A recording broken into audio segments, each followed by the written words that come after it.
ஓம் ஸ்ரீ மகா பெரியவா சரணம். பெரியவா கடாட்சம் பரிபூர்ணம். ஜெய ஜெயசங்கர ஹரஹர சங்கர. பெரியவாளை கேட்டுக்கிட்டே இருக்க தோணுது நிகழ்ச்சிக்கு எல்லோரையும் வரவேற்கிறேன். இன்றைக்கி நம்ம பார்க்க போகிற பெரியவாளோட அற்புத மகிமை ஆபத் பாந்தவன். ஸ்ரீனிவாசன்கிற ஸ்ரீ பெரியவாளோட பக்தர் அவர் சொல்கிற ஒரு அபூர்வமான அற்புதமான தகவல். அவருடைய 4 வயசு மகன் விசாகன் 3ஆம் மாடியிலேருந்து எட்டி பார்த்தபோது தவறி கீழே விழுந்துட்டான்.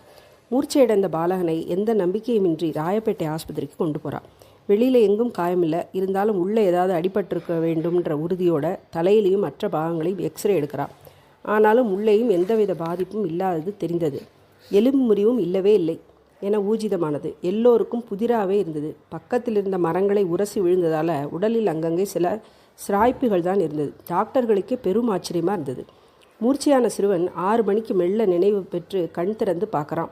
பிறகு தட்டு தடுமாறி பேச ஆரம்பிக்கிறான். அப்பா, நான் மாடியிலேருந்து எட்டி பார்த்தபோது கால் தவறி கீழே விழுந்துட்டேன். அப்போது நீ பூஜை செய்யும் ஃபோட்டோவில் இருக்கிற பெரியவா என்னை 2 கையாலையும் தாங்கி பிடிச்சார். நெத்தியில் விபூதி குங்குமம் இட்டார். இப்படி ஒரு அதிசயத்தை குழந்தை கூற கூடியிருந்தவர்கள் வியந்து போனான். அதே சமயத்தில் இவர்கள் வீட்டின் பக்கத்தில் இருந்த ஹரிஹர ஐயர் காஞ்சியிலிருந்து ஸ்ரீபெரிவாளின் பிரசாதத்தோடு அங்கே வந்து மகானின் மேன்மையை உறுதி வேற செய்கிறார். ஸ்ரீனிவாசன் தரிசிக்க போகும்போதெல்லாம் ஸ்ரீபெரிவா 3ஆம் மாடியிலேருந்து விழுந்த விசாகன் எப்படி படிக்கிறான், எப்படி இருக்கான் அப்படின்னு கேட்டுண்டு அருள் புரிஞ்சுட்டே இருப்பாராம். இதுதான் பெரியவாளோட மகிமை. ஓம் ஸ்ரீ மகா பெரியவா சரணம். பெரியவா கடாட்சம் பரிபூர்ணம். ஜெய ஜெயசங்கர ஹரஹர சங்கர்.